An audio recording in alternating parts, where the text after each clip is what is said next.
నండూరి వారు నాకు చాలా స్ఫూర్తి అండి.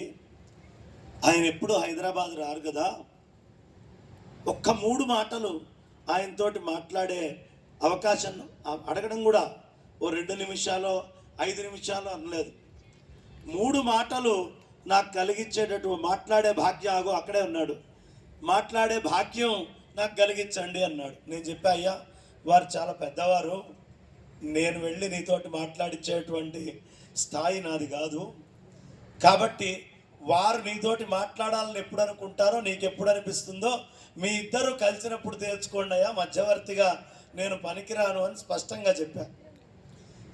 అయితే ఆ అబ్బాయి పేరు ఎందుకు చెప్పా, నేను మాట్లాడేది నా చేతిలో ఉంటుంది కాబట్టి ఆ అబ్బాయి పేరు తీసుకున్నా. గట్టిగా 15 ఏళ్ల కుర్రవాడు ఆయనతోటి మాట్లాడాలంటే పరితపిస్తున్నాడు.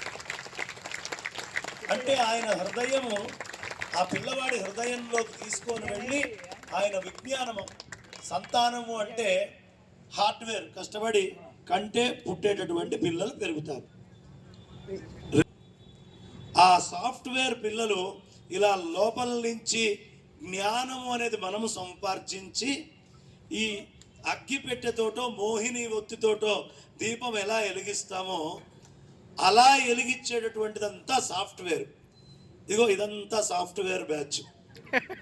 ఎక్కడ చూసినా లోపల అందరి లోపల అద్భుతంగా ఆ జ్యోతిని అట్లా జాజ్వల్యమానంగా ప్రజ్వలమై అట్లా వెలిగేట్టుగా చేసేటటువంటి. కాబట్టి ఆ పిల్లవాడు కోరుకున్న మాట నాకు ఏమనిపించిందయ్యా అంటే, అతను సంధ్యా సమయంలో అడిగాడు. సాధారణంగా ఉదయము మధ్యాహ్నం సాయంత్రం సంధ్య వారుస్తాం. అయ్యా ఆ సూర్యనారాయణ మూర్తికి 3 అర్ఘ్యప్రదానాలు వదిలిపెట్టుకుంటాను, నాకు ఆ మంత్రం ఏదో చెప్పండి అని బ్రహ్మోపదేశం కావాల్సిన వాడు ఎలా అడుగుతాడో అలా వచ్చి అడిగాడు ఆ పిల్లవాడు. 3 మాటలు మాట్లాడతానండి. నిజంగా అంత యువతలో పిల్లలలో ఇలాంటి స్ఫూర్తిని నెలకొల్పి వారిలో గొప్పతనం ఏమిటయ్యా అంటే, స్వతహాగా వారు వైష్ణవులు అనగానే సాధారణంగా శంకరాచార్యుల వారి గురించి వీళ్ళు ఏం చెప్తారులే, పెద్ద ఉండదు, చెప్పరు అని మనం అనుకుంటాం. కానీ ఆయన ఎక్కిరాల కృష్ణమాచార్యులు గారి యొక్క మా రాధా మనోహర్ దాస్ గారు వస్తారు, నిన్న రాత్రి వచ్చారు, అది వేరే లెక్క. పాదాచార్యుల వారి హృదయము తెలిసినటువంటి లెక్క ఈ లెక్క. శంకరులు ఏం చెప్పారో నండూరి వారు అది ఆచరిస్తారండి. ఆయన ఏం చెప్పారు, పంచాయతనం అన్నారు. మధ్యలో నీకు ఇష్టదైవాన్ని పెట్టుకో, 4 పక్కన 4 దైవతలు. అది గణపతి కావచ్చు, సూర్యనారాయణమూర్తి కావచ్చు, భవాని దుర్గ కావచ్చు, పార్వతి అమ్మవారు కావచ్చు, అదేవిధంగా శివుడు కావచ్చు. ఈ 5గురిలో ఆయనకి రుద్రుడికి అందరికీ అభిషేకం చేయడం శంకరులు చెప్పినట్టు సంప్రదాయం ఉంది. కానీ తనకి ఆచారంగా వస్తున్నటువంటి విష్ణుమూర్తిని ఏనాడు మధ్యలో ఉండే దేవతార్చనగా పెట్టుకుంటూనే చక్కగా అద్భుతంగా పంచాయతన పూజ చేసేటటువంటి అభ్యాసం ఉన్నవారు నండూరి శ్రీనివాస్. ఇదే శంకర హృదయం. శంకర హృదయం అంటే విష్ణువుని ద్వేషిస్తే ముందు దూరం పొమ్మంటాడు శంకరుడు. శివుడు ఎక్కువ, విష్ణువు తక్కువ, విష్ణువు ఎక్కువ, శివుడు తక్కువ, అమ్మవారు ఎక్కువ, గణపతి ఎక్కువ, సూర్యుడు ఎక్కువ, నువ్వు ముందు 10 అడుగులు దూరం ఉండు, నేను చెప్పిన తత్వం తెలుసుకో, అప్పుడు నీకు అర్థమవుతుంది. ఆ తత్వాన్ని పరిపూర్ణంగా ఔపోసన బట్టి వారి యొక్క కుల వంశాచారంగా వస్తున్నటువంటి విష్ణు ప్రాధాన్యంగా విష్ణు పంచాయతన అర్చన చేస్తున్నటువంటి ఆ అద్భుతమైనటువంటి శంకర హృదయ మూర్తి స్ఫూర్తి మా శ్రీమాన్ నండూరి శ్రీనివాస్ గారు. దీంట్లో అనుమానం లేదు. మళ్ళీ కొట్టమని నేను అడగాలి మిమ్మల్ని గట్టిగా. అమ్మా అలాంటి వారిని పాపం సాధారణంగా ఎక్కడ ఆయన కార్యక్రమాలు ఉన్నా అలా తొందరగా వెళ్ళటం అనేది జరగదు. వారి ఉద్యోగంలో వారు చాలా హడావుడిగా ఉంటారు. మీరు పిలిచారు, మైక్ లేదు కాబట్టి నేనే స్వోత్కర్ష చెప్పుకుంటున్నా అమ్మా. మీరు పిలిచారు కాబట్టి నేను వస్తున్నాను. తప్పకుండా నేను పిలిచాను అంటే శంకరుడు ఫలానా వాళ్ళని పిలిపించండి అని ప్రేరేపణ నాకు కలిగించాడు కాబట్టి ఇదంతా శంకరార్పణం. ఆయన పిలిచారు, మీరు వచ్చి చెప్పుకున్నారు, మధ్యవర్తిగా నేనున్నా.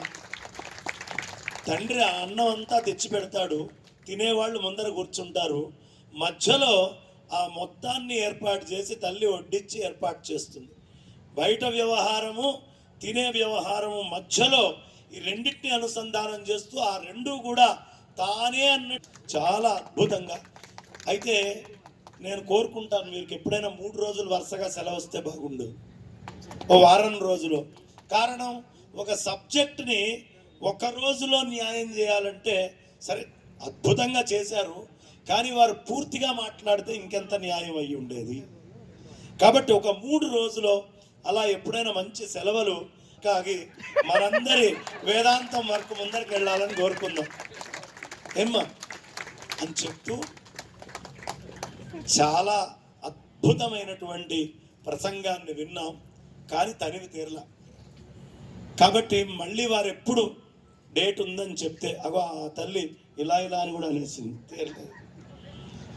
కాబట్టి వారి దగ్గర ఎప్పుడు సమయం ఉందో తెలుసుకొని తత్వం చారిటబుల్ ట్రస్ట్ ఆదిశంకరాచార్య భక్త సమాజం పక్షాన అద్భుతంగా వారి ప్రవచన, మీరొచ్చి సనాతన ధర్మం చెప్పండి అని ఏ ప్రవచనకర్తనైనా నేను అడిగేది ఇదే. మన ధర్మం మనం చెబితే పక్క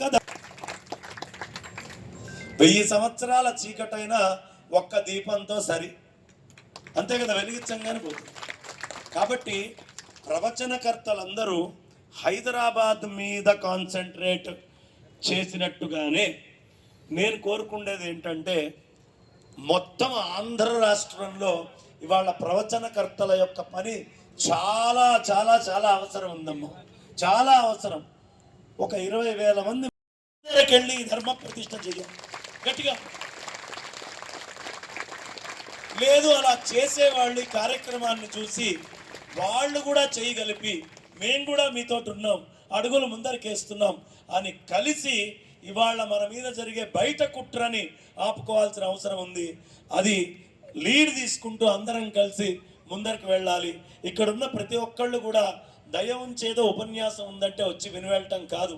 ఒక వీడియో వారు పెట్టినప్పుడు కానీ, ఒక వీడియో మా దర్శనం శర్మ గారు పెట్టినప్పుడు కానీ, ఒక వీడియో మన ధర్మానికి సంబంధించింది పెట్టింది, ఒక్క 5-10 నిమిషాలు సమయం ఇచ్చి దానికి ఒక చిన్న లైకు, మన మనస్సులో ఉన్న కామెంటు దాని మీద పెడితే అది చదివి ఉత్తర ఉపన్యాసాల్లో దాన్ని వాళ్ళు కోట్ చేస్తూ చెప్పడానికి ఉంటుంది.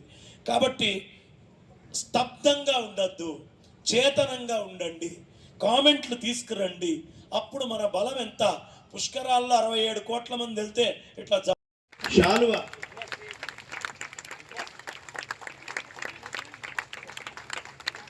అమ్మ రవి గారు, మీ దంపతులు ఇద్దరు వచ్చి ఆ దంపతులకి, అమ్మ గీతామూర్తి గారు ఇలా రండి అమ్మ, అమ్మ ఇట్లా రండి అమ్మ, ఇద్దరికి కలిసి వచ్చేట్టుగా కాస్త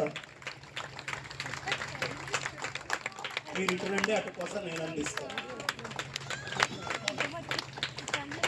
అటు రండి, ఆ కోసం అందించండి.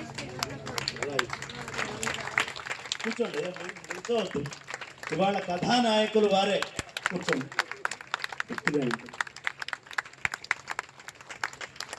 ఇది ఎలా ఉందంటే, కచేరీలో ముందు శృతి పెట్టే పట్టుకుంటారు, పాట పాడి ఓ భయ్య అని ఊపుతారు అనమాట. ఓ నిమిషము 5 నిమిషాలు 2 కీర్తనలు అయ్యేటప్పటికి మనం నిద్ర లేపుతున్నాయి, లే లే అంటే అప్పుడు వాయిస్తుంటారు. ఆగిపోతున్నాయి మా చప్పట్లు గట్టిగా.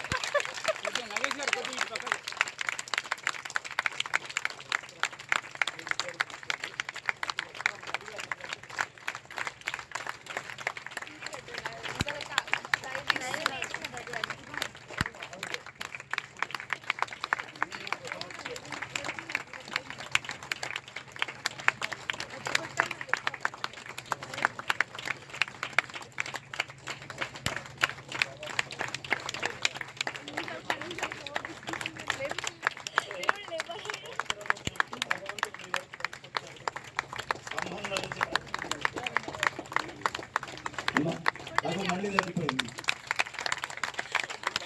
అని చెప్తూ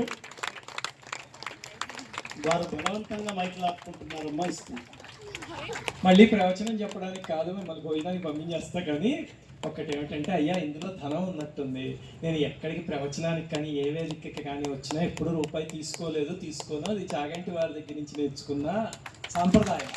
దానికి నమస్సులు తెలియజేస్తూ ఇప్పుడు మీరు చేస్తున్న మంచి పనికే దీన్ని కూడా విరాళంగా ఇచ్చారు. అమ్మా, మన ధర్మంలో ఒక గొప్పతనం ఉందమ్మా. అదేమిటి అంటే బ్రాహ్మడు తాంబూలాన్ని వద్దనకూడదు, తాంబూలాన్ని అభిలషించకూడదు. నాకు తాంబూలం ఇస్తేనే వెళ్తాను అని అనుకోకూడదు, కానీ తాంబూలము ఇచ్చినప్పుడు వద్దు అనకూడదు. దీనికి ఒక పెద్ద కథ ఉంది, రేపు చెప్తాను, తర్వాత యూట్యూబ్లో వింటారు. లేకపోతే మీకు రామచంద్ర అంటానికి సమయం పడుతుంది. ఏంటి రామచంద్ర? అన్నమో రామచంద్ర. కాబట్టి రేపు చెప్తాను, రేపు విందురు. కానీ ఇది ఏదైనా సత్కార్యక్రమానికి వారు వాడచ్చు అని చెబుతూ వారికి అందిస్తున్నటువంటి అద్భుతమైన కానుక అది.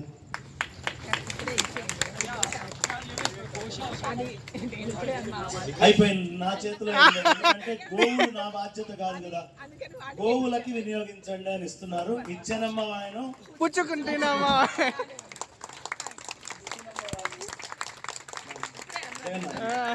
ఇలా రండి అయ్యా, మరమాముల వారు మీరు అన్నారు కాబట్టి అక్కడ తీసుకున్నారు. అది క్యాలెండర్ దత్తాత్రేయ